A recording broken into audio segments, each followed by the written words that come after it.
Okay guys, let's begin solving a paper. अब इसका जो ग्रेड थ्रेशोल्ड था वो था 25 पर, सिर्फ इसका ए था, so this makes it slightly difficult paper then your average paper. So let's begin solving this paper. अब मेरी बात सुनो। पहला सवाल आपके पास है, what is needed to accurately represent all physical quantities. Physical quantities को अगर मुझे एक्यूरेटली रिप्रेजेंट करना है तो क्या होना चाहिए?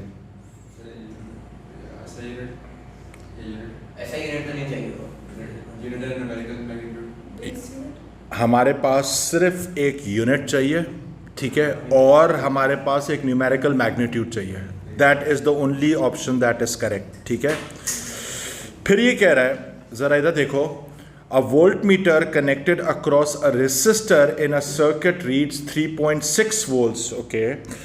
What could be the current in the resistor and the resistance of the resistor? अब इसके अंदर आपको ट्रायल एंड एरर करके सब रेसिस्टेंस निकालनी है। पहले आप खुद निकालोगे, अच्छा यूनिट्स को कन्वर्ट करोगे आप जी यूनिट्स को, क्योंकि इसमें कहीं पे मेगा गिवन है, कहीं पे वो गिवन है, तो आपको करना पड़ेगा। सही है, तो आप करो और सब में देखो कि कौन से में 3.6 वोल्ट्स आ रहा है, खुद करो। अच्छा, द स्टूडेंट्स आर सेइंग कि D should be the correct answer. So D निकालने के लिए मैं निकाल सकता हूँ, वोल्टेज है V is equal to I R. So 15 into 10⁻⁻6 amperes multiplied by 240 into 10⁻3। अगर आप ये मल्टीप्लाई करते हो तो क्या ये आता है 3.6 वोल्ट्स के बराबर, तो यही इसका आंसर होगा। D should be the correct answer then. Next, in an experiment to determine the acceleration of free fall g, the time taken t for the ball to fall through distance s is measured. The percentage uncertainty in the measurement of s is 2%. Okay. The percentage uncertainty in the measurement of t is 3%. The value of g is determined using the equation shown.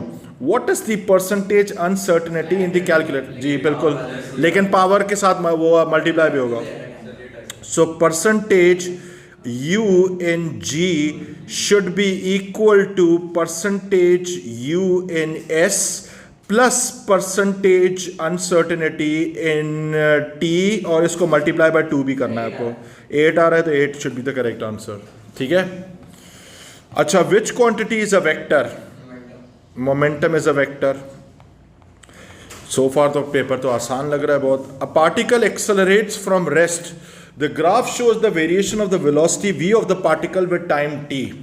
अगर मैं इस vt graph को देखूं तो इसके अंदर से मुझे ये पता चलता है कि acceleration is constant.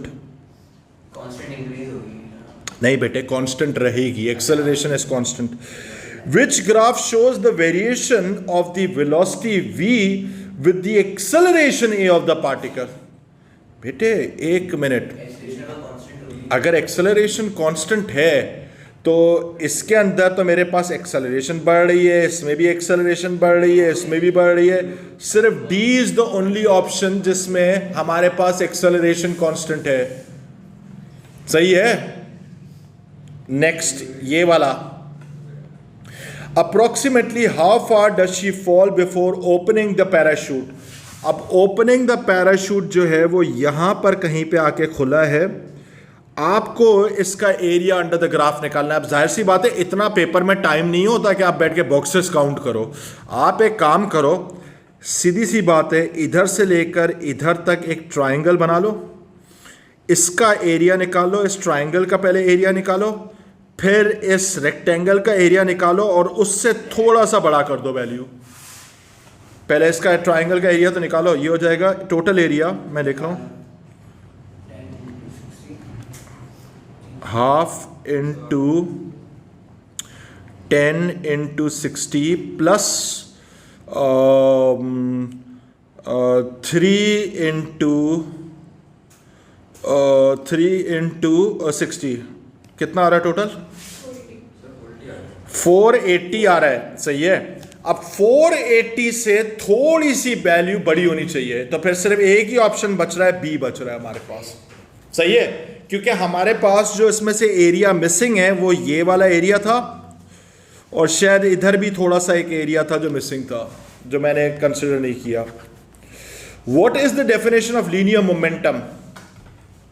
नहीं रुक जा, फोर्स पे नहीं नहीं product product of velocity and mass, C is the correct answer. सही है। अब ये वाला सवाल इधर देखो, पहले आप लोग ट्राई करोगे इस सवाल को।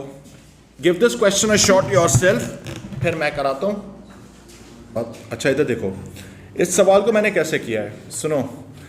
सबसे पहली चीज़ है कि मैंने एक चीज़ रियलाइज़ की कि भाई यहाँ पर एक वो लगी हुई है, स्प्रिंग लगी हुई है, उससे दो मास लटके हुए हैं। पहले तो मैंने ये एक चीज़ कंफर्म किया कि स्टैटिक इक्विलिब्रियम में है तो total tension should be equal to the total weight, वो मैंने निकाल लिया। यानी this is the tension in this spring as well. सही है, यहाँ तक पहुँचे। उसके बाद क्या किया कि इसने इस वेट को कट ऑफ किया। जब इस वेट को कट ऑफ किया तो फिर हमारे पास जाहिर सी बात है स्टैटिक इक्विलिब्रियम टूटा, टेंशन अभी भी यही था लेकिन वेट कम हो गया। तो मैंने वही किया, टेंशन जो ओरिजिनल टेंशन था माइनस दिस वेट, क्योंकि ये वाला वेट तो नहीं, माइनस ये तो कट चुका है, इसको तो हमने काट दिया। सिर्फ ये वाला जो वेट है इसका डाउनवर्ड फोर्स है, इसको मैंने इसमें से माइनस किया और this is equal to mass into acceleration, और ए निकाला तो ए की वैल्यू तकरीबन ए आ रही है आपकी। सही है, so there you have it. अच्छा, फिर उसके बाद ये वाला आप लोग खुद ट्राई करो यार, ऐसे करो 3 सवाल आप लोग खुद करो जी। अगर हम लोग दोनों को ऐड करके फिर हम लोग 2 को माइनस कर दें तो माइनस हो जाएगा, और वो ऑपोजिट डायरेक्शन में जाकर माइनस करेंगे, प्लस हो जाएगा दोनों को, तो यही आंसर है। क्या अगर दोनों को ऐड कर दिया वेट को और हम लोग माइनस की डायरेक्शन ऊपर जा रहे हैं, माइनस होगा, और हम लोग वैसे माइनस कर रहे हैं उसको, हाँ, हाँ। माइनस माइनस प्लस हो जाएगा, दोनों ऐड कर देंगे तो यही आंसर है। तो बस जैसे भी कर लो। अच्छा, फिर ये क्वेश्चन नंबर 9, 10 और 11 खुद करो। ओके गाइस, क्वेश्चन नंबर 9 पहले। A snowflake and a raindrop are in still air. Okay, air है। They both fall from rest at the same time and from the same height far above the ground. ठीक है। The snowflake and the raindrop contains the same mass of water. Okay, mass same है। Assume that there is no evaporation or melting. Also assume that for a given speed, the drag force acting on the snowflake is greater than the drag force acting on the raindrop. Okay. Which statement about the snowflake and the raindrop is correct? The raindrop takes more time than the snowflake to reach terminal velocity. That is correct. That is correct, क्योंकि सीधी सी बात है, drag force जिसमें ज़्यादा होगी वो जल्दी terminal velocity hit करेगा। यही होना चाहिए इसका आंसर, आगे पढ़ने की ज़रूरत ही नहीं है। फिर उसके बाद ये वाला सवाल है, 2 trolleys are held together on a horizontal surface with a compressed spring between them. When they are released, the trolleys lose contact with the spring. The trolleys of mass 2 kg moves to the left at a final speed of 2 meters per second. How much elastic potential energy was stored in the spring? पहले एक काम करते हैं, elastic बोला है ना, सुन तो लो। पहले एक काम करते हैं, law of conservation of linear momentum लगाकर इसका मोमेंटम से वेलोसिटी निकाल सकते हैं हम लोग। यानी मेरे पास ये अगर लेफ्ट साइड पे गया है तो इसकी स्पीड कितनी गई है, 2 मीटर्स पर सेकंड तक गई है, तो ये 2 2 4, ये 4 हो गया। तो 4 बेटे उसको छोड़ दो ना, अभी 4 ये हुआ, और this must also be equal to the momentum of the right hand side. तो इसका मतलब है कि उसका हो जाएगा मेरे पास 1 into v। अग्रीड। यानी मेरे पास जो उसकी वेलोसिटी आ रही होगी वो आ रही होगी 4 मीटर्स पर सेकंड टूवर्ड्स राइट। सही है, 4 मीटर्स पर सेकंड आ गई, यहां तक पहुंच गए। अब मुझे बोलता है कि how much elastic potential energy was stored in the spring. अब मैं एक काम करूं, since all the energy was converted to kinetic energy, तो वही टोटल काइनेटिक एनर्जी निकाल लो। यानी टोटल काइनेटिक एनर्जी हो जाएगी 1/2 into 2 का होल स्क्वायर, फिर प्लस 1/2 into 1 into 4 का स्क्वायर। माइनस प्लस इसमें होता नहीं है तो डायरेक्ट कर लो। कितनी आ रही है टोटल? हाँ, 12 आ रही है, तो 12D should be the correct answer. Next, मेरे बगैर एक सवाल भी नहीं हो पा रहा, ये तो हाल है। अच्छा इधर देखो, पहले खुद ट्राई करोगे। 11वां क्वेश्चन खुद ट्राई कर लो। A square board of side X hangs freely from the nail as shown. Okay. Nail P as shown. The board has uniform thickness and made from the material of uniform density. A second square board of side this is made of the same material and has the same thickness as the original board. Okay. The second board is then hung from the nail Q. Nails P and Q are at the exact same height. What is the vertical distance between the positions of the center of gravity of the two boards? यानी इसने हमसे पूछा ये है, हमें पता है कि इसका जो सेंटर ऑफ ग्रेविटी होगा इधर होगा, इसका सेंटर ऑफ ग्रेविटी इधर होगा, मुझे ये हाइट पूछ रहा है, ये हाइट पूछ रहा है। Do you understand this thing? This is our main target. अब इसके लिए करने के लिए मैं एक काम कर सकता हूँ, इधर बेटे इधर देख लो, अपना थोड़ा सा दिमाग लगा लो, प्लीज़ इंसान बन जाओ। एक सवाल भी मेरे बगैर नहीं हो पा रहा। इधर देखो, सबसे पहली चीज़ है, मैं काम करता हूँ कि पहले ये, क्योंकि स्क्वायर है तो यहाँ पे 90 डिग्री होगा। मैं एक काम करता हूँ कि अगर ये 90 डिग्री से, तो मैं पूरी ये इसको लेंथ निकाल सकता हूँ। लेट दिस बी, इसको नाम दे देते हैं, इसको क्या नाम दे दें, क्या नाम दे, इसको L दे देते हैं, इसको L नाम दे देते हैं, और इसको मैं नाम दे देता हूँ L2 नाम दे देते हैं। सही है, ये हम लोग कर लेते हैं। मैं यहाँ पे पाइथागोरस थ्योरम लगाकर L और L2 निकाल सकता हूँ। तो सबसे पहले L निकालने के लिए हो जाएगा L is equal to root x square plus x square, यानी ये हो जाएगा रूट 2x स्क्वायर। यहाँ तक पहुँच गए, ये हो गया L। सही है, लेकिन मुझे निकालना है इसकी मिडिल पोजीशन, तो इसको मैं डिवाइडेड बाय 2 कर दूं, यानी मेरे पास L divided by 2 is equal to root 2x square divided by 2। यहाँ तक भी पहुँच गए। सही है, अग्रीड। ताकि मैं बेसिकली ये निकालना चाह रहा था। सही है, अब मैं इसका भी यही करूँगा, सेम चीज़। So L2 is equal to root 2x whole square plus 2x whole square. So ये हो जाएगा root 4x square plus 4x square. This is equal to root 8x square. फिर उसके बाद L2 divided by 2 is equal to root 8x square divided by 2। यहां तक पहुंच गए। अब मुझे टेक्निकली इन दोनों को सबट्रैक्ट करना है, समझ गए?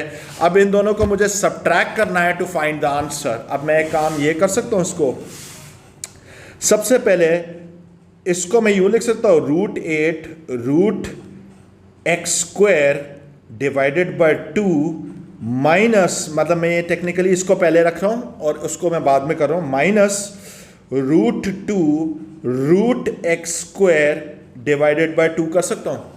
सही है, ये चीज़ दोनों में एग्जैक्टली सेम है। बाकी बस मुझे ये सिर्फ कैलकुलेटर में फीड करना है, ज़रा इसको करो। ये हो जाएगा root 8 divided by 2 minus root 2 एक मिनट, रूट 2 डिवाइडेड बाय 2। एक मिनट, मैंने शायद गलत कर दिया इधर, ब्रैकेट्स में लिख रहा हूँ रूट 2, ब्रैकेट को क्लोज किया और फिर इसको डिवाइडेड बाय 2 भी कर रहा हूँ। सही है, यहाँ तक भी पहुँच गए। तो ये आ रहा है मेरे पास root 2 over 2 under root x. यहाँ तक पहुँच गए। अब इसके बाद मुझे क्या करना है, अब हमने थोड़ा सा दिमाग इस्तेमाल करना है। एक काम कर सकते हैं, मुझे पता है मैथमेटिकली रूट 2 अगर ये है तो नीचे वाले को मैं ये लिख सकता हूँ रूट, एक्चुअली ये रूट एक्स स्क्वायर था, यहाँ पर ये आ रहा था। सही है, सो ये हो जाएगा रूट 2 मल्टीप्लाइड बाय रूट 2 भी लिख सकते हैं इसको, क्योंकि 2 is self is equal to root 2 multiply by root 2 and this is equal to x। यहाँ पर x आ गया। मैथमेटिकली ये और ये कैंसिल आउट हो गए, तो आपके पास आंसर क्या बचा? x over root 2, x over root 2 b।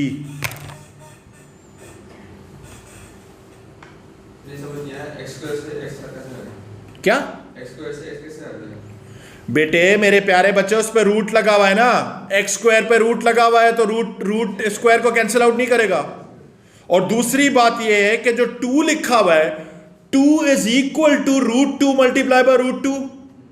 Mathematical move किया है मैंने इसको सिंप्लीफाई करने के लिए। आप सब कुछ सही करने के बावजूद भी सही आंसर नहीं लेकर आ सकते थे जब तक आपको मैथ्स नहीं आती। ये लिटरली बहुत मुश्किल क्वेश्चन था। इधर देखो, forces are applied to a rigid object. The forces all act in the same plane. In which diagram is the object in equilibrium? जिसके अंदर equilibrium condition ही होती है total upward force must be equal to total downward force। वो मेरे पास इसमें भी हो रहा है, वो इसमें भी हो रहा है, इसमें नहीं हो रहा और इसमें भी हो रहा है। सही है, 3 में तो हो रहा है ये चीज़, total upward is equal downward force. लेकिन मेरे पास रिजल्टेंट मोमेंट नहीं होना चाहिए। ये इसको इस तरफ घुमा रहा है, ये इसको इस तरफ घुमा रहा है, दोनों कैंसिल आउट हो रहे हैं। ए इज द करेक्ट आंसर। बाकियों में हमारे पास रिजल्टेंट मोमेंट आ रहा है। अग्रीड। नेक्स्ट ये क्वेश्चन है, ये वाला तो आसान क्वेश्चन है। A rigid rod x y has negligible mass and length 75। The rod is suspended from, मतलब रॉड का कोई वेट नहीं है। Which vertically upward force acting on end y of the rod would hold the rod horizontal and equilibrium? भाई इसमें principle of moments लगा दो, खत्म हो जाएगा। So let the force at y be Fy. Fy multiplied by 75 should be equal to 11 multiplied by 25। इसको हमें जो है ना 11 को न्यूटन्स में भी करना पड़ेगा क्योंकि वो ज़रूरी है, क्योंकि आंसर न्यूटन्स में चाहिए। मल्टीप्लाई बाय 9.81 भी कर दो।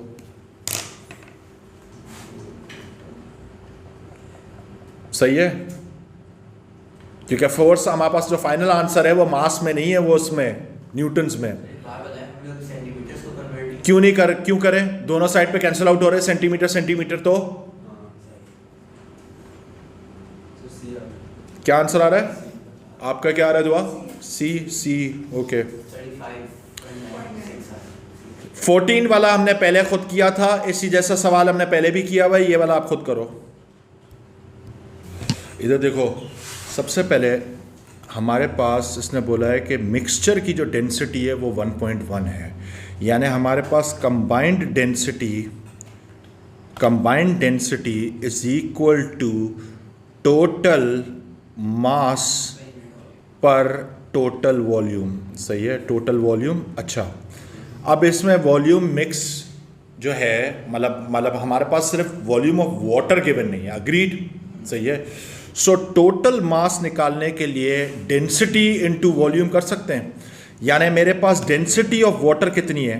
1। सही है, मल्टीप्लाइड बाय वॉल्यूम जो है उसका v कर लेते हैं। ठीक है, प्लस टोटल मास ग्लिसरीन का हमारे पास आ जाएगा 1.3 मल्टीप्लाई बाय 40। अग्रीड, यहाँ तक पहुँचे। अब जो टोटल वॉल्यूम है, टोटल वॉल्यूम इस बार आएगा 40 plus the volume of water v, और ये हो जाएगा रो हमारे पास जो वैल्यू थी 1.1 थी। इसको इक्वेशन को आपको सॉल्व करना है।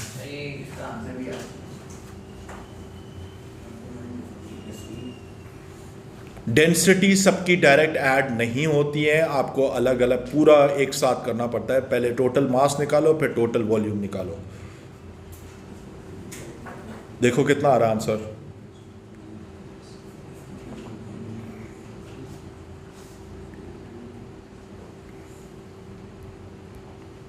The answer should be D. ठीक है, यहां तक पहुंच गए। अच्छा, फिर उसके बाद जो है ये वाला सवाल जरा इधर देखो। अच्छा, a box in the shape of a cube falls from the ship into the sea. Okay, the box lands with its lower face level with the surface of the sea. The box begins to sink, becomes totally submerged and then sinks deeper into the sea. Deeper into the sea keyword है। As the box sinks, its lower face is always parallel to the surface of the sea. Which graph best represents the variation of the upthrust acting on the box with the depth of its lower face below the surface of the sea? जरा सुनो, सबसे पहले जब तक ये नीचे जा रहा होगा, मतलब कहने का मतलब है ये जैसे मेरे पास ब्लॉक है ना, ये मेरे पास जो ब्लॉक है, यहाँ तक हमारे पास, यहाँ से लेकर यहाँ तक अपथ्रस्ट जो होगा वो चेंज होगा, उसके बाद अपथ्रस्ट कांस्टेंट रहेगा। समझ गए? क्योंकि अपथ्रस्ट इसलिए क्योंकि upthrust is only dependent on the pressure at the top surface and the bottom surface which is always the same. यानी जब तक ये सबमर्ज हो रहा होगा तब तक चेंज हो रहा होगा, और फिर उसके बाद जो है वो कांस्टेंट हो जाएगा। यानी या तो इसका आंसर सी हो सकता है या तो डी हो सकता है। लेकिन अब सबसे इंपॉर्टेंट चीज़ ये है मेरे प्यारे बच्चे, हमें सिर्फ पता है कि हमारे पास एक लीनियर चीज़ चेंज हो रही है, और वो क्या है? वो हाइट चेंज हो रही है। Do you understand this thing? So basically हमारे पास अपथ्रस्ट जो होगा वो हाइट पे डिपेंड कर रहा है सिर्फ। Do you understand this thing? Area तो सेम ही है, तो एरिया को तो छोड़ दो। तो इसका मतलब है कि हमारे पास लीनियर रिलेशनशिप होगा, यानी इसका मतलब है कि शुरू में ये वाला होगा, बाद में ये वाला होगा। C should be the correct answer. समझ गए? Next, a spring is compressed by mass m as shown. Which statement describes the changes to the energy of the spring when it is compressed by the mass? The spring gains both gravitational potential, oh भाई gravitational potential energy तो कम हो रही होगी। The spring gains, नहीं भाई, the spring loses both gravitational potential energy and elastic potential energy, नहीं elastic potential energy तो बढ़ रही होगी। So इसका मतलब है the spring loses gravitational potential energy and gains elastic potential energy. D should be the correct answer. ये तो आसान था बिल्कुल। A man of mass 75 kg runs up a staircase consists of 30 steps. Each step is 20 centimeters high. Okay. The man takes a time of this to run from the bottom of the staircase to the top. What is the average rate of increase of GPE? यानी work done, हमें power पूछ रहा है। So power is equal to, हम एक काम कर सकते हैं, 75 multiplied by 9.81 multiplied by the total height, वो हो जाएगी 30 multiplied by 20, 30 multiplied by 20, 600। लेकिन ये सेंटीमीटर्स है तो मीटर्स में कितना हो जाएगा? 6 मीटर्स, 6 मीटर्स हो जाएगा। और डिवाइडेड बाय टाइम कितना है? 7।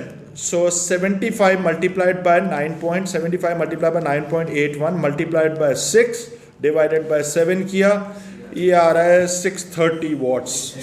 सी सही है। An alpha particle has itne joules of kinetic energy. What is the speed of the alpha particle? Okay, so kinetic energy is equal to half mv square. So 2.2 into 10 raised to power minus 13 is equal to half by, हमारे पास alpha particle है तो alpha particle का ऊपर वाला number कितना है? 4 और नीचे 2, तो इसको हम लोग 4 times the atomic mass unit कर सकते हैं। 4u multiplied by v square कर सकते हैं। तो फिर आप u जो है आपके पास टेबल गिवन है शुरू में लगा हुआ है, इसमें वो टेबल में से u की वैल्यू निकालो कितनी आ रही है।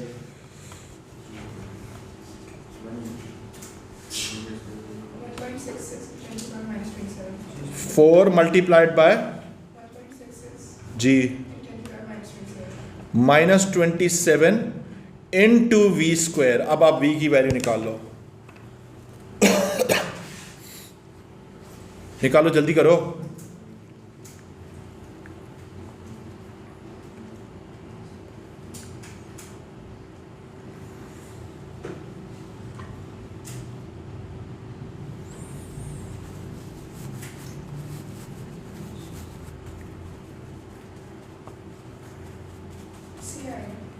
सी आर है, आप लोग बता दो। रूट भी लगाना है।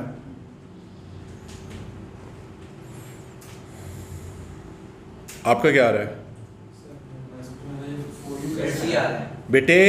भाई ये आपको सिखाया था एटॉमिक फिजिक्स के अंदर कि ये 4 जो ऊपर वाला यूनिट होता है ये 4 times the atomic mass unit होता है, तो एक मास इन केजी में लाने के लिए क्या आ रहा है? सी आ रहा है। Okay, next, identical springs are joined in 4 arrangement. Which arrangement has the same spring constant as a single spring? अच्छा, let the spring constant of a single spring be k. सही है। अब ये आइडेंटिकल स्प्रिंग है, इसमें अगर मैंने लगाया k और k तो इसका कॉम्बिनेशन कितनी आ जाएगी बेटे?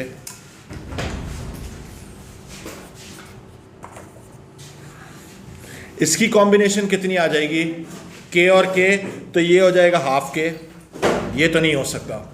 इसमें आ जाएगी के और के, तो ये हो जाएगा 2k, ये भी नहीं हो सकता। इसमें आ जाएगी के और के।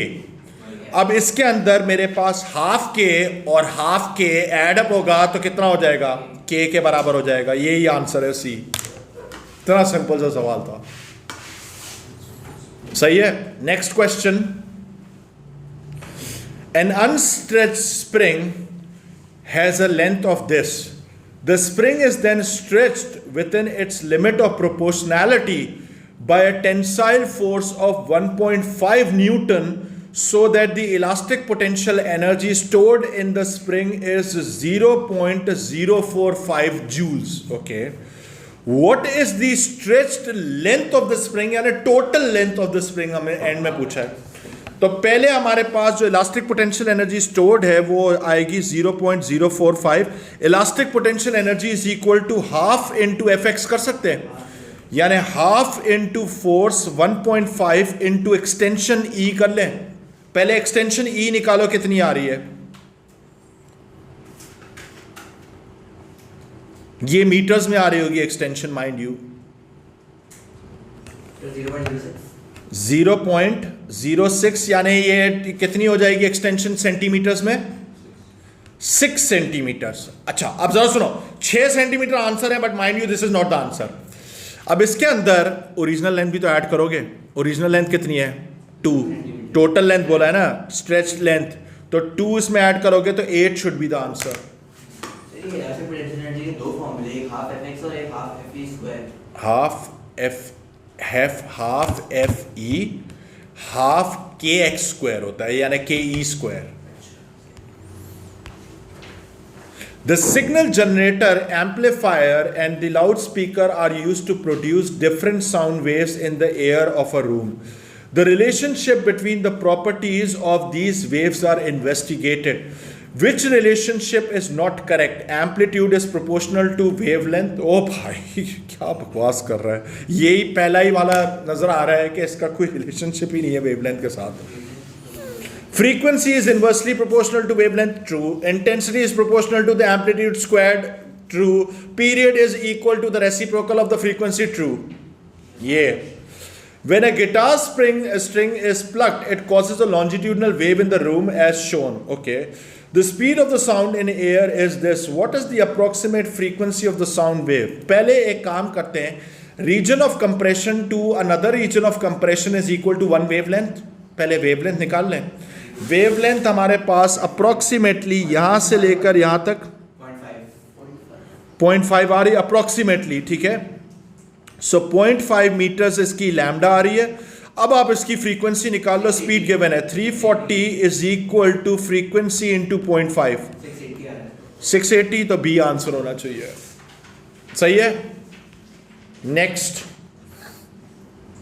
अच्छा जी इधर देखते हैं, ये पता नहीं क्या सवाल है। एक A transverse wave travels along a rope, ठीक है। The diagram shows the rope at time t is equal to 0. The wave is traveling from left to right. The period of the wave is t. One particle of the rope is labeled x. Which graph shows the variation with time t of the displacement of particle x between t is equal to 0 and t is equal to 2t? Okay. अबे भाई पता नहीं क्या है।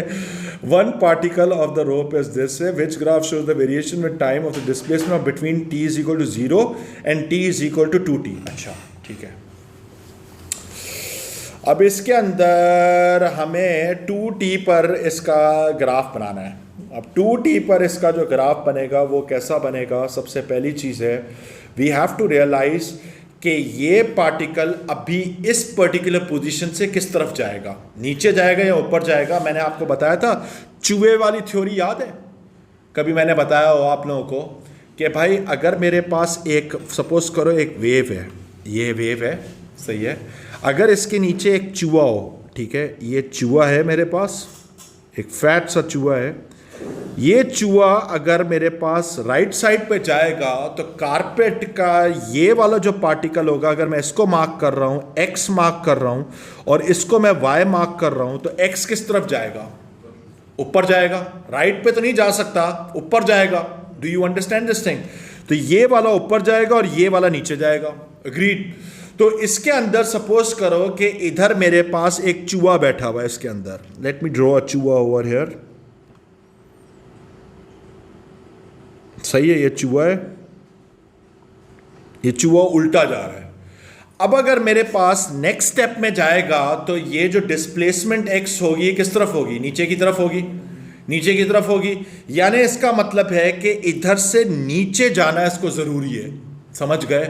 यानी नीचे जाना जरूरी है। अब इसके अंदर एक चीज है, इनिशियली इसकी डिस्प्लेसमेंट अभी जीरो थी, तो शुरू में भी 2t पे भी इसकी इनिशियल डिस्प्लेसमेंट जीरो ही होनी चाहिए, मतलब जीरो से ही स्टार्ट होनी चाहिए इसकी डिस्प्लेसमेंट। ठीक है? तो ये इसमें भी हो सकता है, इसमें भी हो सकता है, बी, सी और डी में नहीं हो सकता।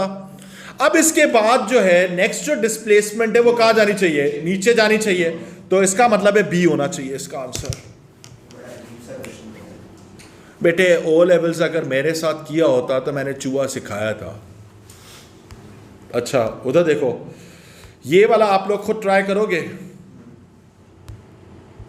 Guys, so the students have decided कि ये डी होना चाहिए। मैं अभी डी मार्क कर रहा हूँ, बाद में देखेंगे कि वेरीफाई करेंगे। वैसे वही वाला होगा, frequency observed is equal to f s v over v what ever.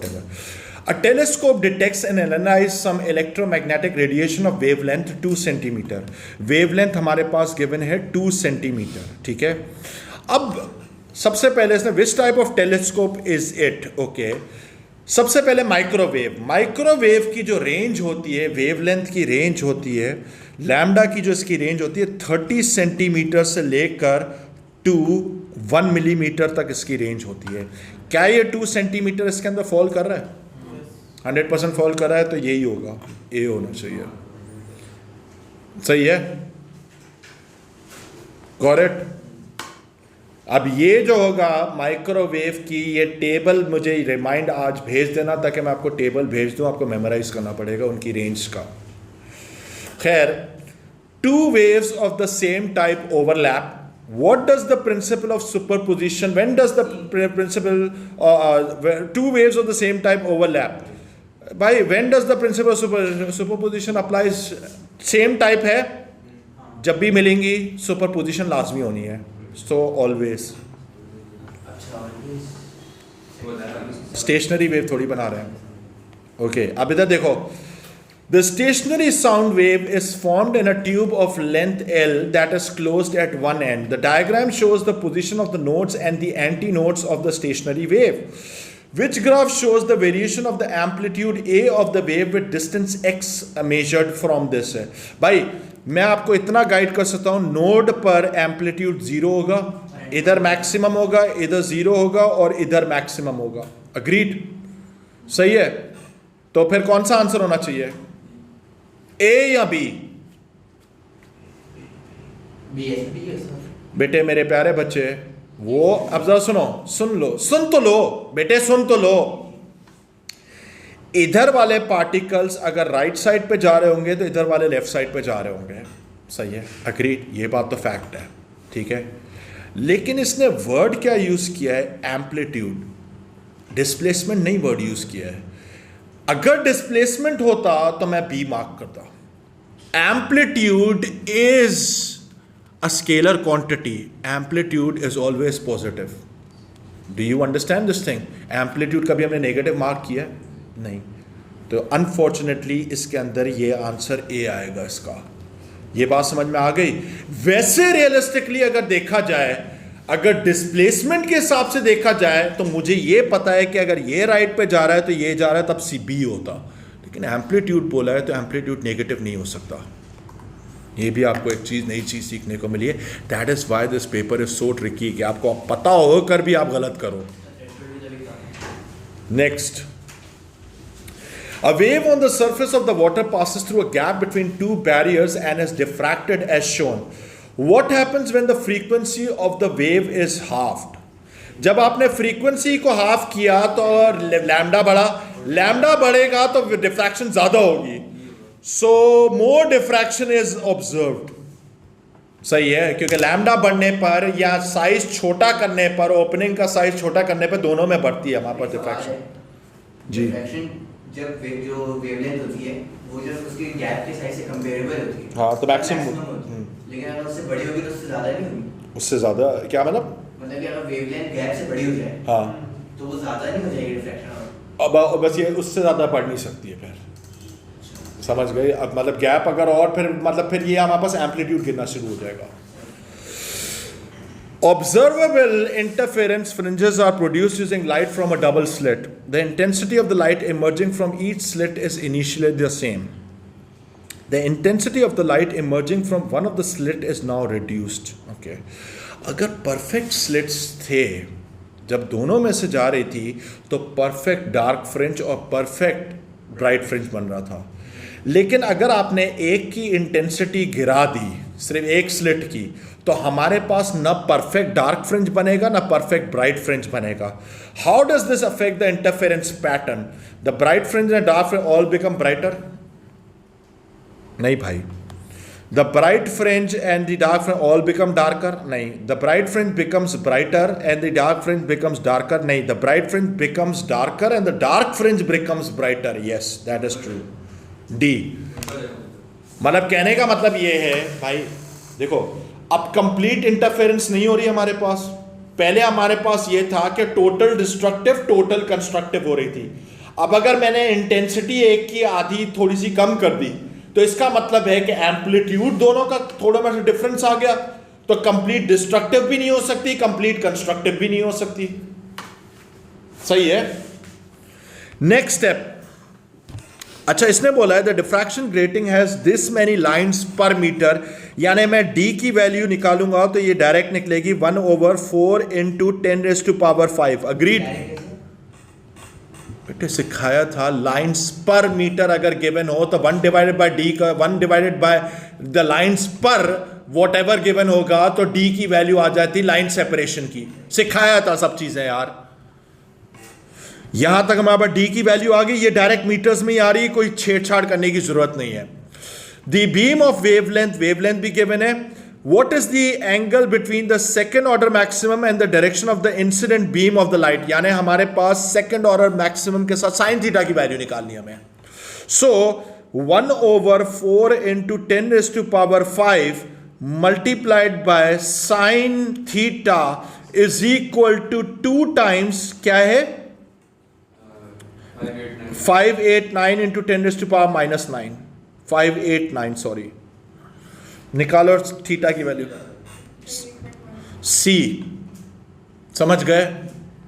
Next ये वाला अभी आप एक काम करो, 31 32 33 34 35 खुद करो। ये वाला एक सवाल है, the length of the wire R S has a circular cross section area. Okay, एक है हमारे पास क्रॉस सेक्शन एरिया ए है और वहाँ पे जाके a/2 हो रहा है।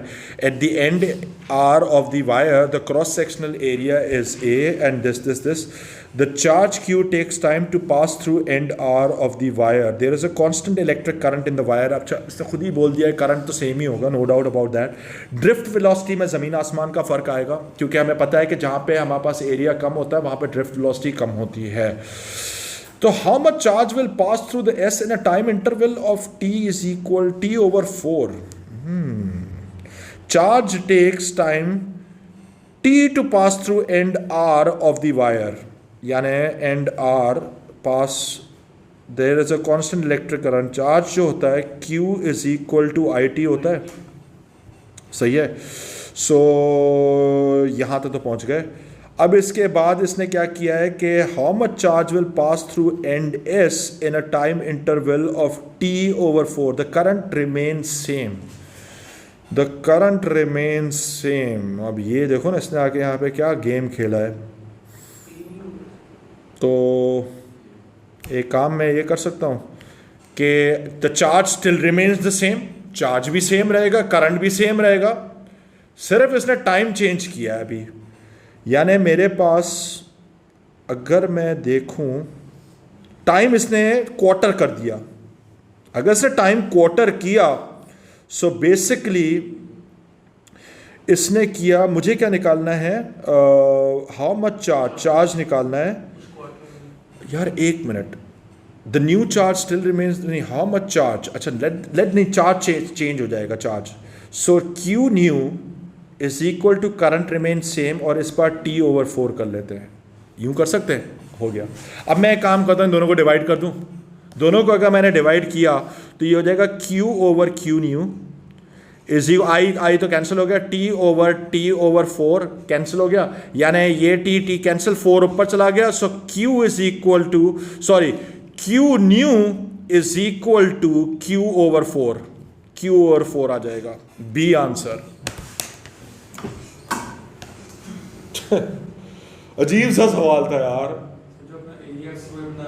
कोई लिंक ही नहीं है, कोई लिंक ही नहीं है, सही है, करंट सेम है, चार्ज थोड़ा सा चेंज हो रहा है, क्योंकि जाहिर सी बात है पूरे टी में फुल चार्ज जा रहा था, क्वार्टर टाइम में कम चार्ज जाएगा, वो चार्ज निकालना था आपको, simple as that.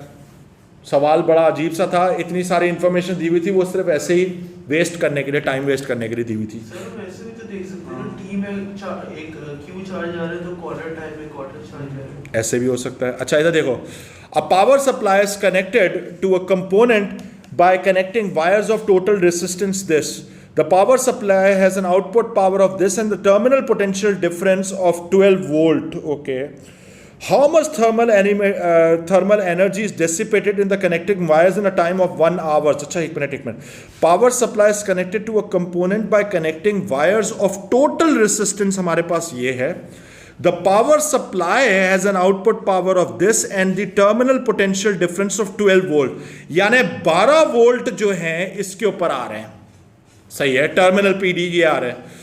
How much thermal energy is dissipated in the connecting wires in a time of 1 hour? बहुत आसान है, एक मिनट, हमारे पास जो है, सबसे पहले मैं एक काम करूं, मैं इसी का ही पहले पावर डेसिपेशन निकाल लूं, so power itself is equal to 12 का स्क्वायर ओवर 4.9, और फिर मैं इसको मल्टीप्लाई बाय टी इस साइड पे भी कर दूं, मल्टीप्लाई बाय टी इस साइड पे भी कर दूं, ताकि एनर्जी में कन्वर्ट हो जाए, यानी इसका मतलब है 12 square over 4.9 multiply by time कितना है, 1 आवर, सो 3600 सेकेंड्स, निकालो कितना आ रहा है,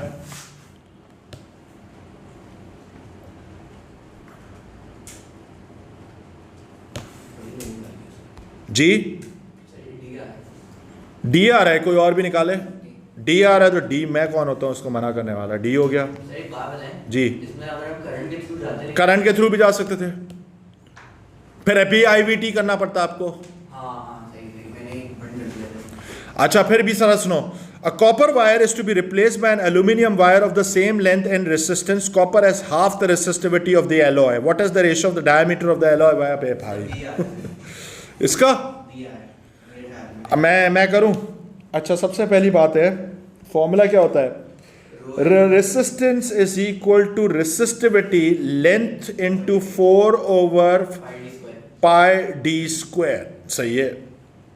अच्छा मैं इसको अगर सब्जेक्ट को रीअरेंज करूं तो D is equal to root rho L into 4 divided by pi D square R, ये हो जाएगा।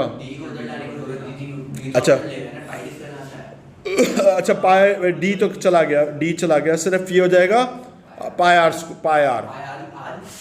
रेसिस्टेंस कैपिटल आर है, सही है, यहां तक पहुंच गए, ये भी हो गया, कोई मसला नहीं है। अब इसने मुझे बोला है व्हाट इज द रेशियो, अच्छा copper wire is to be replaced by an aluminium alloy wire of the same length and resistance, copper has half the resistivity of this है। अच्छा इसका मतलब है कि हमारे पास ये जो है डायमीटर ऑफ एलॉय वायर को हम लोग एज इट इज लिख लेते हैं, यहाँ पर इज इक्वल टू लगा रहा हूँ, और यहाँ पे मैं इसका कलर चेंज कर रहा हूँ, और यहाँ पे मैं लिख रहा हूँ rho L 4 over pi R, pi capital R divided by, दूसरे का क्या है, रेसिस्टिविटी क्या है उसकी, हाफ है, तो इसका मतलब है rho L 4 divided by 2 pi R, agreed. अब मैं सब कुछ कैंसिल आउट कर सकता हूं, सब कुछ कैंसिल आउट हो सकता है, ये कैंसिल, ये कैंसिल, ये कैंसिल, ये कैंसिल, यानी eight the end of the day मेरे पास जो 2 है रूट के साथ ऊपर चला जाएगा, यानी √2 आंसर आना चाहिए ए। और अप्रोच कर सकते थे, अगर हम इसमें सेम फॉर्मूला लगाते हैं r/4/πd² और दूसरी जगह भी सेम लगाते हैं लेकिन उसमें रेजिस्टिविटी को हाफ कर देते हैं, तो फिर उसमें सब चीजें कैंसिल हो गई। वही तो कर रहा हूँ, वही तो कर रहे हैं, डिवाइड करने में या वो करने में क्या फर्क है? सही है, √2 इसका आंसर आ रहा है मेरे पास, क्योंकि इसको अभी भी अंडर रूट तो लगा हुआ है ना, वो तो कटा नहीं है। नेक्स्ट स्टेप, फिर ये रहा, 3 identical lamps P, Q and R are connected to a battery of negligible internal resistance as shown. The filament in wire Q breaks so that it no longer conducts. यानी Q जो है break हो गया, okay. और ये 3 identical lamps हैं। What are the changes in the brightness of lamps P and R? अच्छा, अब एक मिनट जरा सुन लो। सबसे पहली चीज है, अभी शुरू में ये वोल्टेज ज़्यादा खा रहा होगा और ये वाली साइड कम खा रही होगी वोल्टेज, क्योंकि ये दोनों पैरेलल में लगे हुए, रेसिस्टेंस कम है। अग्रीड? यानी इसका मतलब होगा, ज़रा सुनो, जब ये ब्रेक हुआ, ये फ्यूज हुआ, तो ये दोनों बराबर आ जाएंगे। यानी इसका मतलब है कि अब ये वाला जो होगा ये डिमर हो जाएगा और ये वाला ब्राइटर हो जाएगा, क्योंकि ये ज्यादा वोल्टेज खाना शुरू कर देगा। यानी इसका मतलब है P would become brighter and R would become dimmer. B is the correct answer. सही है? Next, which ratio has the same units as the electromotive force EMF? C. Energy transfer per unit charge. सही है। Next, ओ भाई क्या सवाल है। Okay guys, so this was a very difficult question, मुझे थोड़ा टाइम लगा करने में, मैं ही फंस गया था। अच्छा, पहला अटेम्प्ट मैंने क्या किया, पहला अटेम्प्ट जो था सजेस्टेड बाय द स्टूडेंट्स, मैं अपने ऊपर क्यों ब्लेम लूँ, सजेस्टेड बाय द स्टूडेंट्स, उन्होंने कहा कि सर KVL लगाए। मैंने KVL इधर से लेकर इसको मिलाकर और S से चला गया। KVL लगाने पे ये इक्वेशन बनी थी, फिर दूसरी KVL ये वाली बनी थी, उसके लिए मैंने ये वाला लूप यूज़ किया था। लेकिन इसके बाद मेरे पास 3 वेरिएबल्स आ गए थे, तो यहाँ पर मैं कुछ नहीं कर पाया। ठीक है, फिर उसके बाद ऊपर वाले से थोड़ी सी दुआ मांगी और थोड़ा सोचा कि मैं इसको अप्रोच कैसे करूं। फिर मैंने एक चीज़ सोची कि यार इधर से लेकर इधर तक इसने बोला है वोल्ट मीटर 0 रीड कर रहा है। अब वोल्ट मीटर अगर 0 रीड कर रहा है तो जो पोटेंशियल डिफरेंस इधर होगा वही पोटेंशियल डिफरेंस इधर होगा। अब मुझे इसमें करंट नहीं पता क्या है, वो current let it be I1 हो जाए और इधर मेरे पास करंट I2 हो जाए, तो मेरे पास एक इक्वेशन ये बनी। सो मैंने इसका ऊपर का वोल्टेज निकाला I1 मल्टीप्लाई बाय 2 और नीचे का वोल्टेज निकाला I2 मल्टीप्लाई बाय 5, एक इक्वेशन ये बन गई। फिर एक और चीज भी रियलाइज करो कि सिंस अगर यहां से पोटेंशियल डिफरेंस 0 है, इधर देख लो एक मिनट, यहां से यहां तक पोटेंशियल डिफरेंस 0 है, इसमें से करंट पास नहीं हो सकता। तो अगर I1 इधर था तो I1 इधर भी होगा लाजमी, यानी इस पूरे में I1 होगा। तो फिर इसकी भी मैंने यही इक्वेशन बनाई, I1 ब्रैकेट्स में R × 8 R+8, यानी मैंने इनकी कॉम्बिनेशन निकाली रेसिस्टेंस की, और फिर I2 मल्टीप्लाई बाय 10, यही मैंने किया। मतलब दोनों साइड पे सेम ही होगा, जो वोल्टेज इधर होगा वही वोल्टेज इधर भी होगा, जो वोल्टेज इधर होगा वही वोल्टेज इधर भी होगा, जो वोल्टेज इधर होगा वही वोल्टेज इधर भी होगा। सही है? ये मैंने करने के बाद मेरे पास एक इक्वेशन ये बनी, एक इक्वेशन ये बनी। मैंने दोनों को डिवाइड कर दिया। दोनों को डिवाइड करने के बाद मेरे पास R की वैल्यू आती है 8। This is how I did it. सही है? ये हो गया नेक्स्ट क्वेश्चन। ओके, अब फिर आया एक अजाब वाला सवाल। A battery of electromotive force 6 volts and negligible internal resistance is connected to a voltmeter and 4 other components as shown. The voltmeter is connected between points X and Y. The positive terminal of the voltmeter is connected to X and the negative terminal of the voltmeter is connected to Y. Okay. Initially the resistance of each of the 4 component is 1, सबकी resistances 1 kilo ohm है। 1 kilo ohm इसकी भी है, 1 kilo ohm इसकी भी है, 1 kilo ohm इसकी भी है। इसका मतलब है कि हम कह सकते हैं कि 3 वोल्ट इस पे भी है, 3 वोल्ट इस पे भी है, 3 वोल्ट इस पे भी है, 3 वोल्ट इस पे भी है। अग्री? यहां तक पहुंच गए। अच्छा, इधर सुनो। Initially the resistance of each of the components is this, which change on its own will cause the voltmeter to show a positive reading. अगर मुझे positive reading चाहिए, मुझे चाहिए होगा कि मुझे मेरे को अगर पॉजिटिव रीडिंग चाहिए तो मुझे एक चीज़ पता है कि यहाँ पर 6 वोल्ट्स होंगे, यहाँ पर 3 वोल्ट्स होंगे, यहाँ पर 0 वोल्ट्स होंगे। यानी अगर यहाँ पे मैं 3 वोल्ट रख रहा हूँ तो यहाँ पे मेरे पास वोल्ट्स कम आने चाहिए। वो तभी कम वोल्ट्स आएंगे अगर मेरे पास यहाँ पे ड्रॉप ज़्यादा हो जाए। Do you understand this thing? अब इसका मतलब है कि मैं काम करूँ decrease the temperature of the thermistor, नहीं, इसको छोड़ते हैं। इंक्रीज द रिस्ट से पहले मैं अभी इसका चेक करना चाह रहा हूँ, इसकी कोई बात लिखी है। Reduce the intensity of the light incident on the light dependent resistor.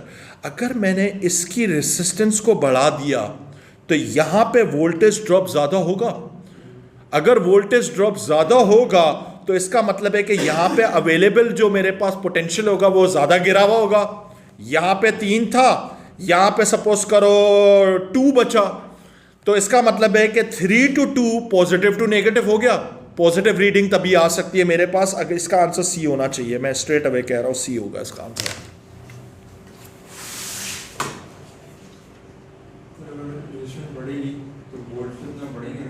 बेटे मेरे बेटे सुनो ना, अगर मेरे पास रेसिस्टेंस बढ़ी वोल्टेज ज़्यादा खाएगा। अगर वोल्टेज ज़्यादा खाएगा, सपोज करो यहाँ पे 6 वोल्ट्स थे तो यहाँ पे भी 6 वोल्ट्स थे, लेकिन अगर ये वोल्टेज ज़्यादा खा गया, सपोज करो ये 4 वोल्ट्स खा गया, तो इधर कितने वोल्ट्स बचेंगे? मेरे पास 2 वोल्ट्स बचेंगे। समझ गए? ये मुश्किल सवाल था, बहुत ज़्यादा मुश्किल सवाल था। Next, an alpha particle passes close to a gold nucleus and is deflected through an angle greater than 90 degrees. Which property of the alpha particle changes as a result of the deflection? Charge क्यों change होगा? दिमाग खराब है क्या? Momentum change होगा, जाहिर सी बात है, क्योंकि उसकी वेलोसिटी का डायरेक्शन चेंज हो जाएगा। The nucleus decays in stages by emitting alpha and beta particles, eventually forming a nucleus of this. Oh bhai, how many alpha particles and how many beta particles are emitted during the decay chain? Check करना पड़ेगा आपको। लंबी होगी, हाँ, लंबी होगी, आपको check करना पड़ेगा, स्टेप बाय स्टेप आप चेक करो, या आप लोग ही करके दोगे। मैं लास्ट वाला पहले कर लूं। विच list of particles contains only fundamental particles? Anti neutrino fundamental है, बीटा फंडामेंटल है, मीसॉन फंडामेंटल नहीं है, बेरियन फंडामेंटल नहीं है, ये भी गया, इलेक्ट्रॉन, न्यूट्रिनो, अल्फा नहीं, लेप्टॉन, क्वार्क, पॉजिट्रॉन, डी उसका भी है 39 का बी है। बी है, लगाओ शर्ट। अच्छा, अगर एक अल्फा पार्टिकल है, मैं इधर से स्टार्ट कर रहा हूँ, U238, बी कह रहे हो आप लोग? ओके, चेक करते हैं बी। U238 92 है। अगर 8 अल्फा निकाले तो ऊपर वाला नंबर मेरे पास 4 मल्टीप्लाई बाय 8 हो जाएगा, यानी 4 मल्टीप्लाइड बाय 8 यानी 32, राइट? 238 माइनस 32 करेंगे तो कितना आया जी? 20। तो ये आएगा एलिमेंट 206। यहां तक पहुंचे? सही है। और नीचे वाला कितना हो जाएगा? 8 मल्टीप्लाइड बाय 2 यानी 16 कम 92 माइनस 16, ये हो जाएगा 76। सही है, ये आपने कहा। फिर उसके बाद आप कह रहे हो बीटा डीके हो रहा है। अब बीटा में नीचे वाला जो नंबर होगा हर बार बढ़ेगा, यानी 10 बार बढ़ेगा तो 76 से कितना हो जाएगा? 86 हो जाएगा। 86 नीचे हो जाएगा और ऊपर वाला नंबर सेम ही रहेगा। तो लेकिन ए होगा, फिर कौन सा होगा? A is the correct answer then. सही है, सही है। ये हो गया पूरा पेपर सॉल्व। यार इसकी एमएस बेटे निकाल के वेरीफाई कर लोगी आप?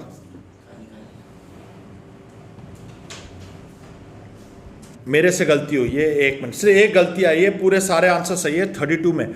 32 में हमने एक मैजिकली अजम्पशन ये कर ली थी कि भाई ये 12 वोल्ट सारे के सारे तारों पर होंगे, तारों पे थोड़ी होंगे, कंपोनेंट भी तो लगा हुआ है इधर, कंपोनेंट भी तो लगा हुआ है। आप एक काम करो कि अगर आपको थर्मल एनर्जी डेसिपेटेड निकालनी है, बड़ा आसान सा काम है, एक काम करो कि भाई जो आपने अभी निकाली थी वैल्यू, उसी को ही उठा के जो है फिर आप एक काम करो 3.6 मल्टीप्लाइड बाय 3600 करो, 3.6 मल्टीप्लाई बाय 3600 करो और उसमें से इसको सब्ट्रैक्ट कर लो, आंसर आ जाएगा आपके पास। वो वेस्टेज आ जाएगा आपके पास। ये गलत किया हमने, सी आ गया। सी आ गया, so there you have it. ठीक है, ये माइनर सी करेक्शन थी 32 पर। ठीक है, 32 में मैंने गलती कर दी थी, मैंने बोला था 12 वोल्ट सारे के सारे वायर्स पे। बेटे यहाँ पे कंपोनेंट भी लिखा हुआ है, कंपोनेंट भी है, तो कंपोनेंट वोल्टेज नहीं खाएगा क्या? तो आउटपुट पावर को एनर्जी में कन्वर्ट करके और जो मेरे पास टोटल जो पुट है वो आ रहा है, जो इनपुट आ रहा है, उसमें से मैं माइनस कर दूंगा तो कनेक्टिंग वायर्स में पावर डिसिपेशन आ जाएगी। That is what I did.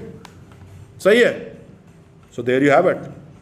ठीक है, so all done. Okay guys, so please subscribe to the channel. Allah Hafiz, अपना ख्याल रखो।